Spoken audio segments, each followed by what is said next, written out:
Assalamualaikum warahmatullahi wabarakatuh. Waalaikumsalam warahmatullahi wabarakatuh. Apa kabar adik-adik? Baik. Sudah sarapan semua? Sarapan, Pak. Belum. Siapa ketua kelasnya? Saya Pak. Saya Pak. Mana absennya? Itu aja Pak. Oh, saya absen dulu ya. Nandi. Ada Pak. Rian. Ada Pak. Adit. Ada Pak. Inan. Hadir, Pak. Nur Salvia. Hadir, Pak. Ya. Sudah ada semua? Hadir, Pak.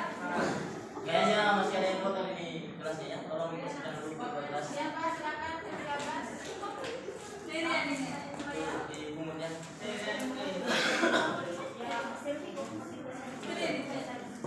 Dia jelas sama Orang yang makan tempo.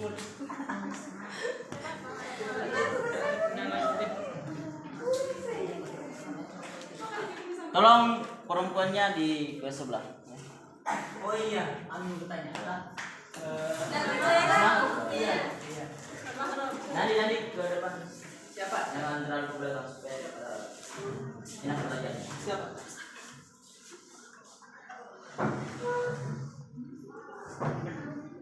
Mana ketua kelasnya? Ayo, Pak. Tadi Rian. Berdoa dulu ya. Belum. Iya, Pak. Sebelum kita belajar, marilah kita berdoa sesuai agama dan keyakinan kita masing-masing. Berdoa dimulai. Amin. Doa selesai. Sudah, Pak. Terima kasih ketua kelas. Hari ini saya bacakan dulu ya tujuan pembelajaran. Yang pertama memahami pengertian menuntut ilmu. Kemudian yang kedua memahami hukum menuntut ilmu, memahami tujuan menuntut ilmu, memahami keutamaan menuntut ilmu, dan memahami sikap dan adab menuntut ilmu. Baik. Sudah ada yang tahu pembahasan kita hari ini? Keutamaan Menuntut ilmu ya. Videonya ada yang lain? Nggak ada, Pak. Pak. Ada Bang. Belum dibeli kan? Nggak ada yang lain, Pak. Hanya satu. Ada, Pak, ini, Pak. Oh, makasih Nur Salvia ya namanya. Nurul Salvia. Nur Salvia, Pak, bukan Nurul. Ada yang satu, Pak.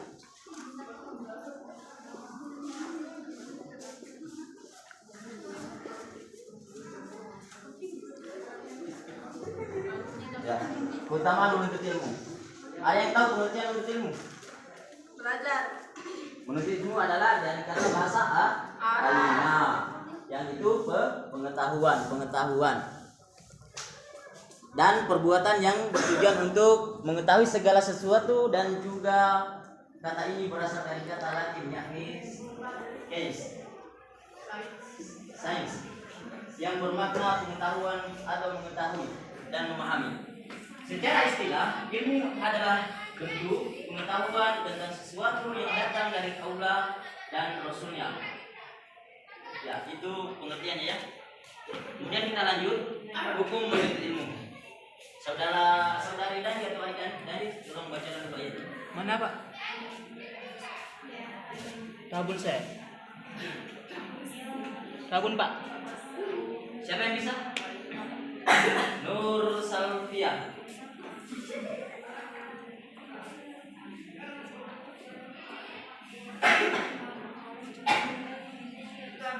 Yang ribut ya, yang ribut.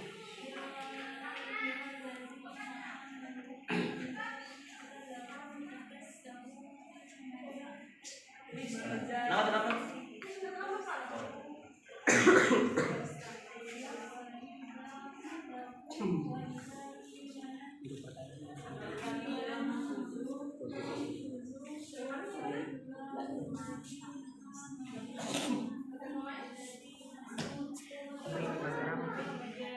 Masya Allah. Ya, untuk artinya saya Pak. Inan. Silakan Inan. Artinya, hai orang-orang beriman, apabila dikatakan kepadamu berlapang-lapangan dalam Inggris, maka lapangkanlah niscaya lapang kembali ke lapangan. Dan apabila dikatakan berdirilah kamu, maka berdirilah, niscaya Allah akan memberikan orang-orang yang berilmu di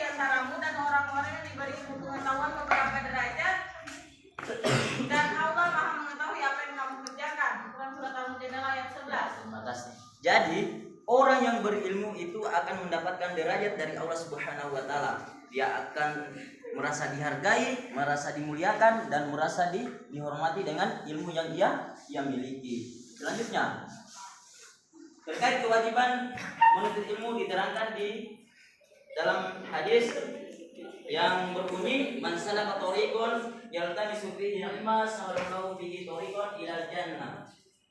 Mencari siapa yang menempuh jalan untuk mencari ilmu, maka Allah Subhanahu wa taala akan memudahkan baginya untuk menuju surga.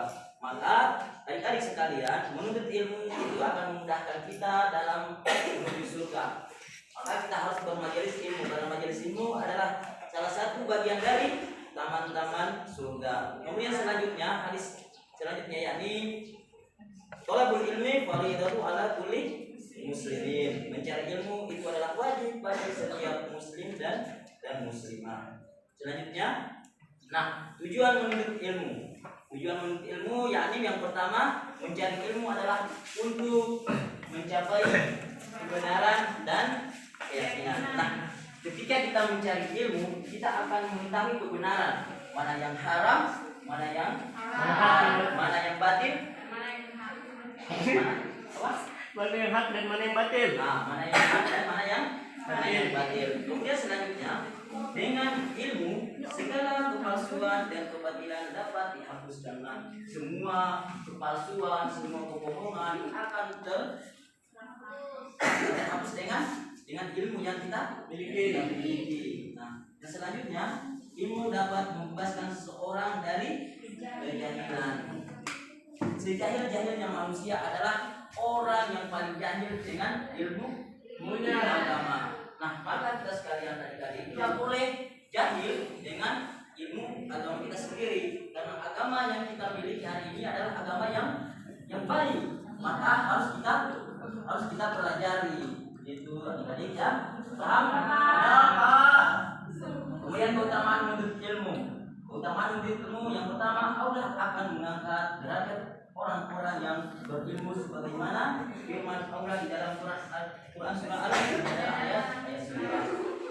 Dikatakan tadi bahwa orang yang berilmu itu akan diangkat derajatnya.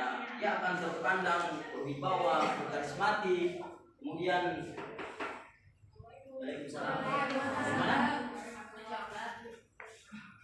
Gimana? Yang ketawa? Oh ya, kenapa terlambat deh? Oh ya, Masya Allah, ini bagian dari berbakti kepada ya, sebenarnya begitu juga ya, tidak langsung ya. Jangan ketawa ya. Ya, kemudian yang kedua, Allah akan memudahkan surga baginya bagi orang yang mengambil jalan menuju ini. Sebagaimana yang dikatakan hadis tadi. Orang yang menuntut ilmu sangat-sangat mudah untuk menuju surga. Dia akan menempat menuju jalan yang sangat ringkas untuk menuntut ilmu. Kemudian Allah menginginkan kebaikan untuk orang yang berilmu. Orang yang berilmu akan mendapatkan kebaikan dari Allah Subhanahu wa taala. Dia akan harus mempelajari ilmu yang dia miliki hingga dia dapat pahala yang berlimpah. Baik. Selanjutnya, niat yang baik. Kita menuntut ilmu harus memiliki niat yang baik. Tidak boleh ria, tidak boleh ujub, tidak boleh sombong dengan ilmu yang kita miliki, karena kesombongan itu milik Allah. Milik Allah. Sombong milik Allah. Iya, maksudnya Allah tidak mengajarkan kita untuk sombong, tetapi manusia itu kadang sombong. Jadi sombong itu milik manusia dan setan ya. Jadi tidak bisa kita sombong. Kemudian tawakal, kita harus berdoa kepada Allah Subhanahu wa taala agar kita senantiasa diistiqomahkan dalam menuntut ilmu, keimanan kita terjaga, kemudian kita tidak menjadi jahil ketika menuntut ilmu, dan bersyukur kepada Allah Subhanahu wa taala atas kesehatan yang kita miliki sehingga kita bisa menuju surganya. Selanjutnya, fokus mendengarkan apa yang disampaikan gurunya. Ini yang lebih penting. Ketika seorang guru berbicara di depan untuk mengajarkan adik-adik sekalian, adik-adik tidak boleh berbicara juga di belakang, karena itu bagian dari adab seorang guru. Nah, kemudian selanjutnya tidak membicarakan keburukan gurunya. Nah, ini yang lebih penting, lebih parah ya, lebih parah. Guru sudah mengajarkan ilmu yang lebih banyak, mengajarkan bagaimana kebaikan-kebaikan yang harus dipelajari oleh seorang murid, namun seorang murid menceritakan keburukan gurunya. Ya. Selanjutnya, ada yang mau bertanya? Saya Pak.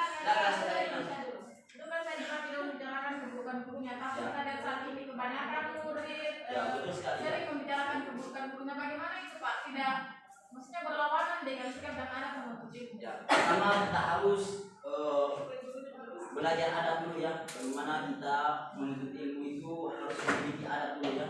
Bagaimana kita harus baik terhadap guru, bagaimana kita harus baik terhadap teman kajian kita, teman penuntut ilmu kita. Karena dengan adab maka semua itu akan terhapuskan ya, akan terhapuskan sifat-sifat yang menjelekan guru di hadapan orang lain. Ya, ada lagi? Ya, silakan cek dari yang kita. Saya Pak. Nah, Saya tadi Pak, bagaimana nih bagaimana kalau orang yang berilmu Pak, tapi suka berbohong?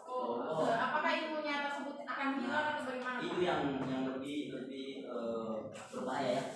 Nah, yang seperti itu ilmu dia sudah miliki di pikirannya, tetapi dia belum masuk di hati, sehingga dia masih berbohong, kemudian timbullah kemaksiatan yang tidak diinginkan, yang sesuai yang dia pelajari.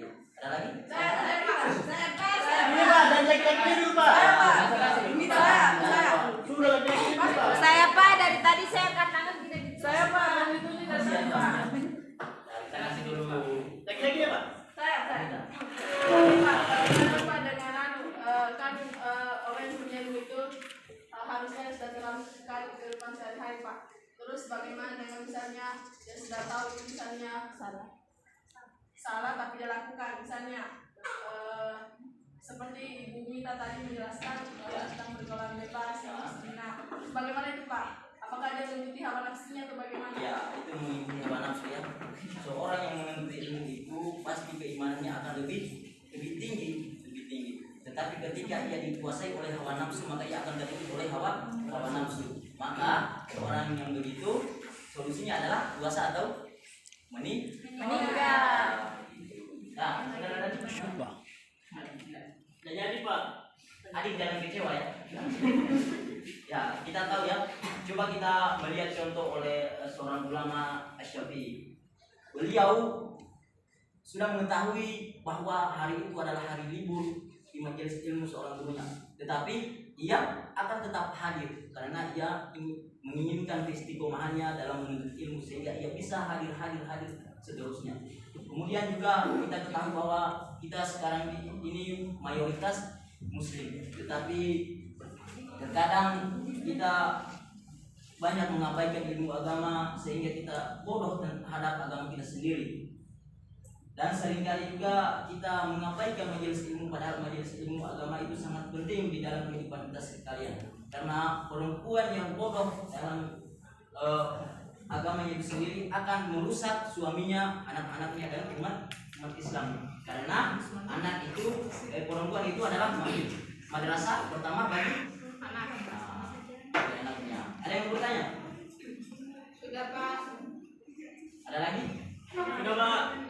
Ada Pak begini, bagaimana orang yang kan itu katanya saya lihat di masyarakat orang yang hamil di luar nikah dan menikah Pak, padahal kan kita yang saya tahu nanti melahirkan dengan belum itu sama saja di statusnya, maksudnya bagaimana? Ya, tetapi ada dua pendapat ya.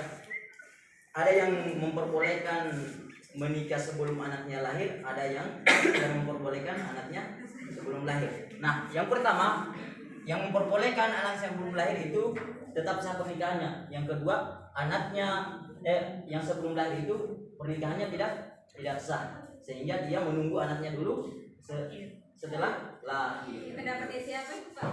Pendapatnya Pak. Itu pendapat para ulama ya, kita tidak bisa membantah karena mereka adalah orang-orang yang terdidik. Nah, kemudian menuntut ilmu juga itu ilmu adalah berlandaskan eh, Al-Quran dan Sunnah. Nah, dari kedua ini adik-adikku sekalian, ketika yang kedua sumber ini tidak ada, maka dia tidak bukan ilmu ya, bukan ilmu.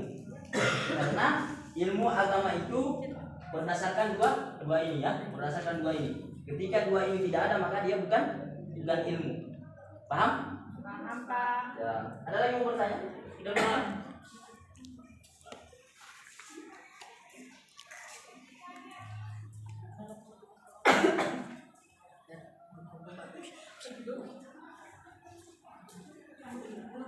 Ilmu, Pak, ilmu dalam Quran kan, Pak, ada ilmu Ya. kaumiyah dengan kauliyah, Pak. Nah, Ini seperti itu apa sih, Pak, contohnya? ilmu kaumiyah ya. Iya. Ada yang bisa menjelaskan? Nggak ada, Pak. Hah? Tadi? Ada? Tadi? Siapa? Oh iya. Iya. Siapa namanya? Siapa dari Pak? Nah, ya, sebenarnya kita perkembangan ilmunya. Ya, ilmu kuliah adalah ilmu yang kemudian diambil berdasarkan sumber Al-Quran dan As-Sunnah. Ya, jadi dia terdapat dalam Al-Quran ataupun dalam hadis-hadis. Itu ilmu kuliah. Ya. Sedangkan ilmu konia, ilmu yang kemudian diambil dari ciptaan Allah Nah, di alam semesta. berarti Ini semua merupakan ilmu yang bisa kita kemudian tadaburi. Ya. Saya rasa itu Pak. ya berarti ciptaannya, kalau kauliyah ciptaannya, Ya, kauliah itu bagian dari perkataan. Nah. Kalamullah. ciptaannya. Al-Quran Pak. Kalau ini kaumiyah ya, kaumiyah. Kalau kauliyah itu tentang Al-Quran dan Iya, hadis. saya tahu lah. Ya. Ada lagi? Ya. Ini Pak, ada permasalahan. Gitu ya? Ya, ya. Silakan. Eh, kita ambil contoh seorang guru.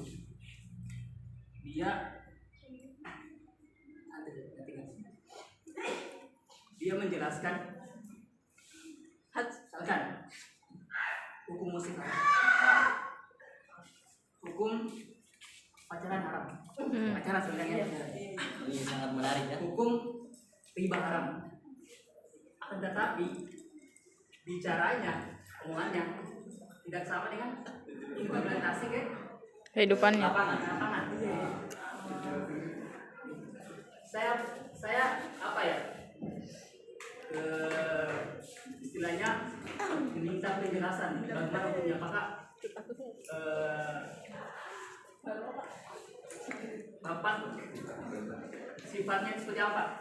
Apakah mungkin karena faktor ekonomi atau bagaimana? Ya? Ya, pertama Atau terpaksa? munafik ya. Kemudian yang kedua, dia Membodohi. Mengodohi diri sendiri. dia memulai diri sendiri ya. Dia sudah mengetahui ilmu yang hal tersebut, tetapi dia Masih lakukan. dirinya sendiri belum bisa mencegah hal tersebut, namun orang lain bisa mencegahnya. Nah, ini yang menjadi penyebab adik dan dia sangat munafik ya, munafik. Dia sudah mengetahui ilmunya, namun dia masih melakukan hal tersebut. Berarti munafik itu berarti kekal di neraka ya? Munafik kan kekal di neraka. Ya, ini tergantung dari kehendak Allah Subhanahu wa taala ya. Ketika ia bisa bertaubat dengan ucapan-ucapan yang dia lontarkan oleh muridnya, maka ini bisa menjadi surga ya. Ya, semoga saja Pak ya. Apabila Pak dia meninggal dalam keadaan munafik, bagaimana kira-kira? Ya, ini dia akan kekal di dalam neraka ya. Pak, terus saya masuk sedikit ya. Ya. Terus Pak, misalkan dia tadi bicaranya yang tidak seimbang ya.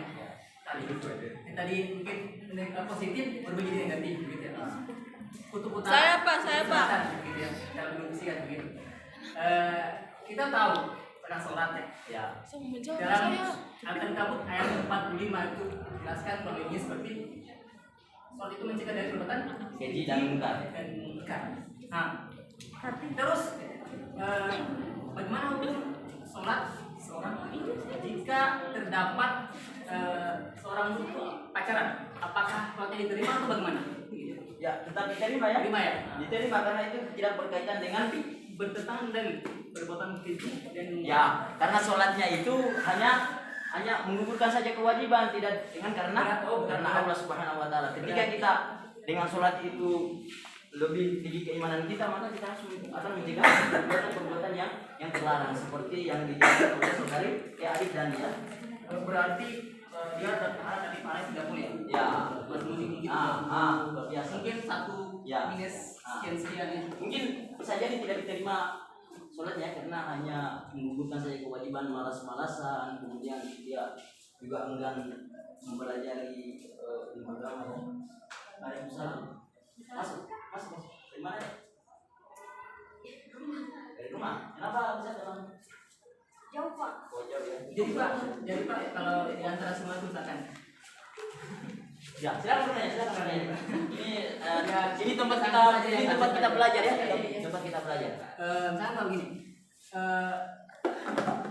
saya menyukai seorang wanita, Ya, Masya Allah. tetapi saya sudah puasa, ya, sudah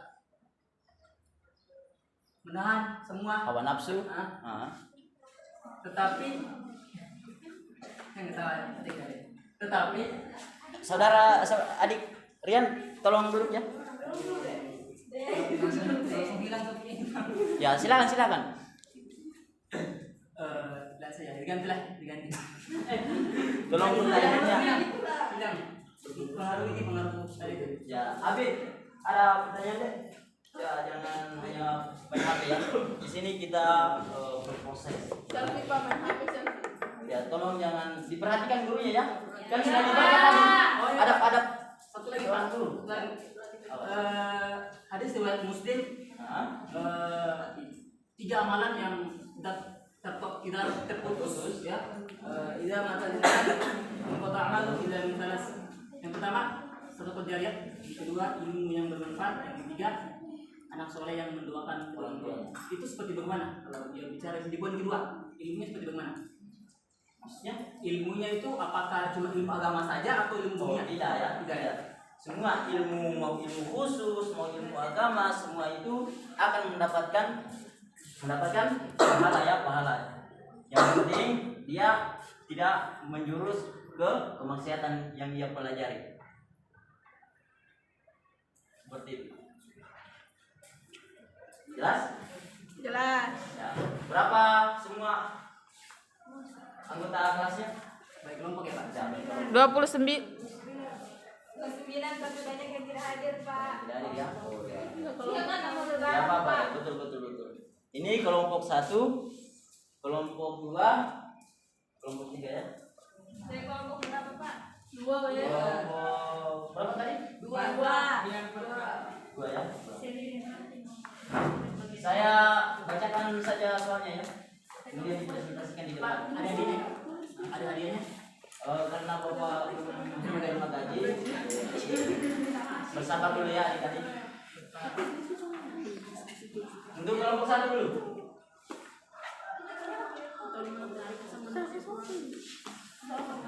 Tolong dicatat baik-baik ya.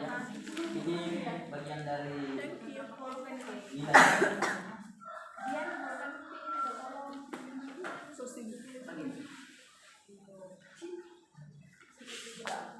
Yang pertama itu apa yang harus kita lakukan untuk semangat dalam menuntut ilmu atau bermajelis ilmu? Itu kelompok berapa? Kelompok 1 ya. Untuk kelompok 2. Kelompok 2 Tunggu Pak. Kelompok 1 kelompok B. apa Kelompok 1 kan? hadis yang menerangkan barang siapa menuntut ilmu akan dimasukkan di dalam surga. Dimudahkan ya dan dibacakan ini hadisnya. Apa Pak? Apa hadis yang menerangkan? Menuntut ilmu akan dimudahkan dalam menuju surga. Oh tadi ada. Nah, dibacakan hadisnya ya. Iya Pak. Untuk Rajin ditulis ya. Saya tulis rajin silakan. Bagaimana sikap dan perilaku yang mencerminkan gemar menuntut ilmu? Kenapa begitu? Pak, kita belum jelas soal nomor 2 Pak. Oh ya, saya baca ulang Coba berikan hadis yang menerangkan barang siapa yang menuntut ilmu akan dimudahkan baginya gimana? Masya Allah. Kenapa? Banyak dulu. Oke, ya, sudah jelas kalau kedua?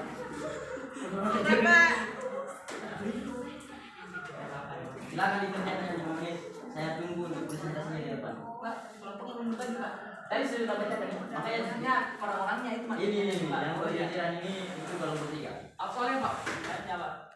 Apa yang harus kita bagaimana sikap dan perilaku yang mencerminkan gemar menuntut ilmu? Sebentar ya, kita beri waktu. Kan masih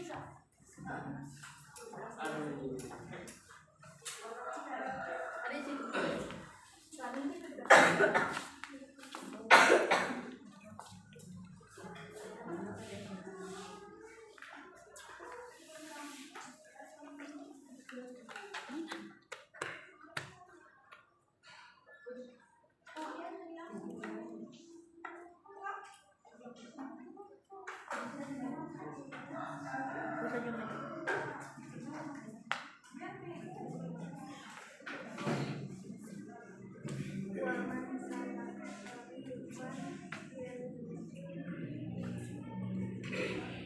dengan perawinya ya, kelompok 2.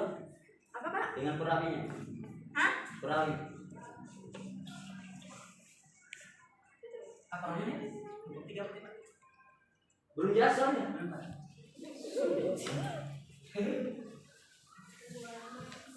Bagaimana sikap dan perilaku yang mencerminkan seseorang gemar menuntut ilmu?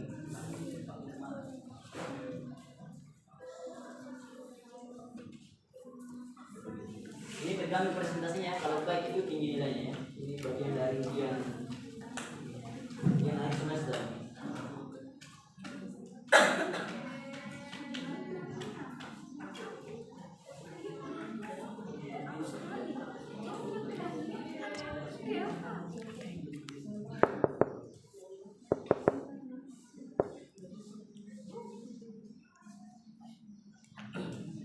Ya cepat ya.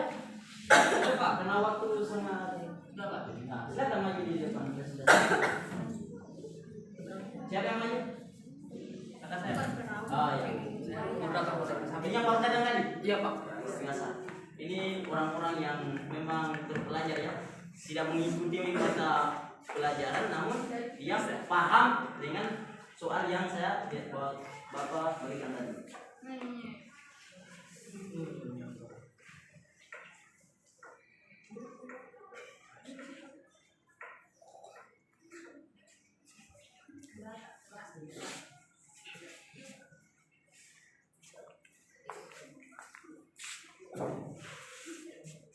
Pak, soalnya Pak.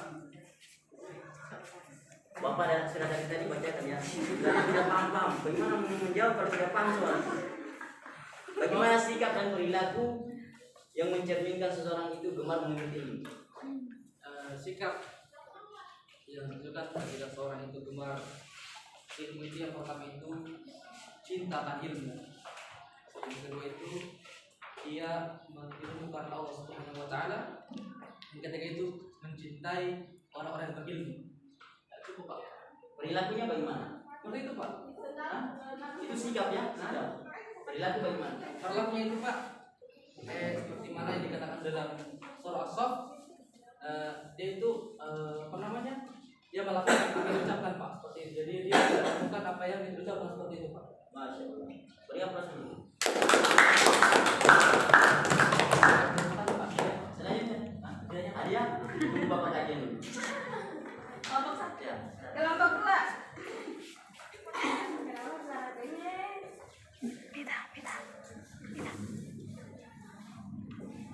Baik, saya mewakili kelompok 1. Jadi pertanyaan itu apa yang harus kita lakukan agar rajin belajar? Yaitu mencari motivasi belajar. Yang kedua, belajar itu karena niatnya untuk mendapat ridho dari Allah SWT. Yang ketiga, membuat jadwal belajar agar kita tahu jadwal untuk melakukan aktivitas lain dan untuk belajar. Yang selanjutnya mengubah kebiasaan malas kita. Harus ada motivasi diri kita bahwa menuntut ilmu itu wajib, seperti tadi kalau dalam kuliner muslimin. Mungkin itu saja Pak. Biasa ya bos. Ya rokok dua.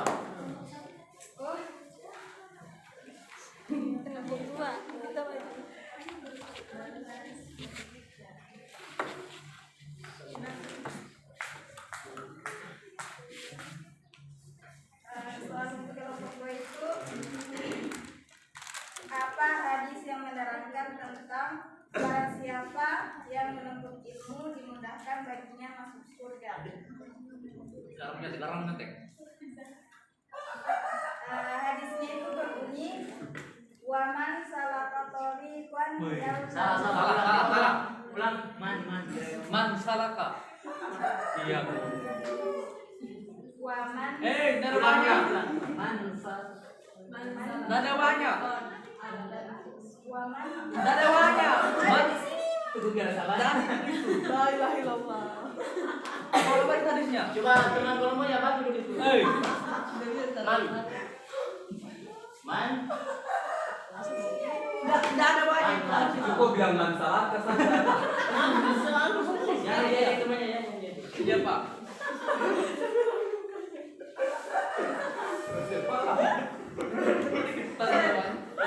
Tanggung jawab ya kalau punya nomor. Apa ya? Cepat ya waktu. Ada mata belajar yang masuk. Man. Salah boleh kan?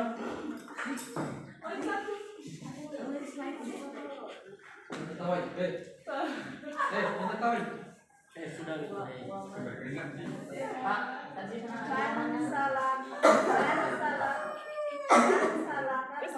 kwan yang tarisu fi ilman sahalallahu lahu bihi thoriqan ilal jannah.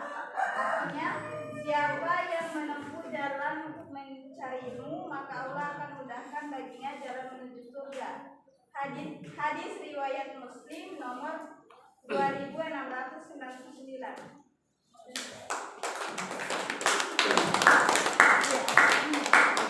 saya rasa semuanya baik ya, tidak perlu kita nilai dengan angka.